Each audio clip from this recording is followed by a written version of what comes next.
जब वह आदमी घर लौटा तो उसने अपनी पत्नी को नग्न देखा। फिर बाथरूम से एक अजनबी बाहर आया। दोनों ने एक दूसरे की ओर देखा। फिर दोनों की नजर मेज पर रखी बंदूक पर पड़ी। आदमी ने सोचा कि दोनों पुरुष आपस में भिड़ेंगे, लेकिन पति ने बस अजनबी की ओर देखा और फिर कमरे में लौट गया। अजनबी को उम्मीद थी कि पति कमरे में लौटने के बाद अपनी पत्नी पर हमला करेगा, लेकिन थोड़ी देर ध्यान से सुनने के बाद भी कोई आवाज नहीं आई।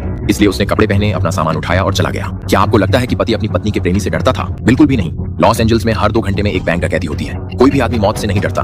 पति का नाम मेलमैन था, जो एक भाड़े के गिरोह का सरगना था। वे औसतन रोज 4 बैंक लूटते थे और बिना किसी को नुकसान पहुंचाए पैसे ले जाते थे, लेकिन इस बार उन्होंने अपना ही नियम तोड़ दिया। सुबह 4 बजे 2 बख्तरबंद गाड़ी के गार्ड्स एक सुविधा स्टोर से बाहर निकले ही थे कि उन्हें भारी हथियारों से लैस डाकुओं के एक गिरोह ने बंदूक की नोक पर रोक लिया। गाड़ी के अंदर मौजूद गार्ड ने हालात देखकर अलार्म बटन दबा दिया, लेकिन दूसरा गार्ड घबराहट में अपनी बंदूक को छू बैठा और डाकुओं ने उसे गोली मार दी। बख्तरबंद गाड़ी के अंदर मौजूद लोग दरवाजा खोलने से इनकार कर रहे थे। इसके बाद डाकुओं ने अपने हथियारों से बुलेट प्रूफ कांच में छेद किया, अपनी स्थिति मजबूत की और पूरा कांच का पैनल निकाल दिया। फिर उन्होंने सहयोग न करने वाले गार्ड को गोली मार दी। फिर उन्होंने मालवाहक डिब्बे को विस्फोट से उड़ा दिया। थोड़ी ही देर बाद पुलिस मौके पर पहुंची और दोनों पक्षों के बीच जबरदस्त गोलीबारी शुरू हो गई। क्योंकि डाकू पूर्व भाड़े के सैनिक थे और उनके पास व्यापक युद्ध का अनुभव था, साथ ही भारी हथियार भी थे, इसलिए पुलिस को बार-बार पीछे हटना पड़ा। दोनों पक्षों में हताहत होने के बाद डाकुओं ने कई स्मोक ग्रेनेड फेंके और चोरी की गई बख्तरबंद गाड़ी में भाग निकले। भागने के दौरान उनकी गैंग के एक हैकर की मदद से वे आसानी से पूरे शहर में पुलिस की पीछा से बच निकले और अपने ठिकाने पर लौट आए। वहां पहुंचते ही उन्होंने तुरंत बख्तरबंद गाड़ी से ट्रैकिंग डिवाइस हटा दी। जब सरगना ने बख्तरबंद गाड़ी खोली तो वह खाली थी। तो फिर एक खाली बख्तरबंद गाड़ी चुराने का क्या मतलब था?